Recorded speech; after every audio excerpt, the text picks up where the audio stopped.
Après 60 heures sous les décombres, cet enfant retrouve enfin l'extérieur. La lumière du jour commence à poindre. Il est 5 heures du matin à Mandalay, lorsque cette équipe de secouristes venus de Chine réussit sa deuxième opération de sauvetage. L'enfant avait été enseveli sous la Villa Sky, un immense bâtiment dont l'effondrement pourrait avoir fait de nombreuses victimes. Mais l'espoir de retrouver d'autres survivants s'amenuise, alors que le cap fatidique des 72 heures après le séisme approche. Dimanche, la ville de Mandalay, proche de l'épicentre, a été frappée par de nouvelles secousses, des répliques. Les experts craignent que le bilan humain ne soit revu à la hausse. Selon la junte birmane, le tremblement de terre a fait environ 1700 morts, 3400 blessés et 300 disparus.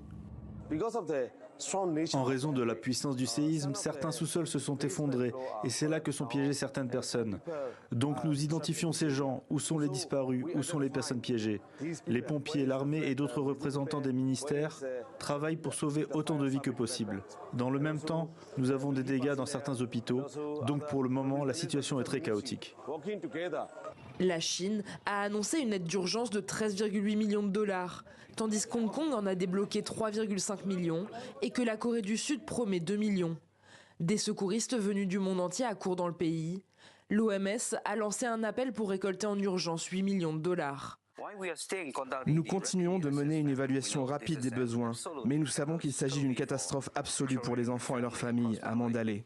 De nombreuses maisons ont été détruites, les routes et les ponts ont été endommagés, de nombreux enfants et leurs familles sont toujours portés disparus et sont traumatisés. Nous avons besoin d'aide de manière urgente, surtout pour les enfants qui souvent souffrent le plus dans ce genre de situation. Lundi matin, des centaines de musulmans se sont rassemblés pour la première prière de l'Aïd. Au moins 2 mosquées y ont été détruites.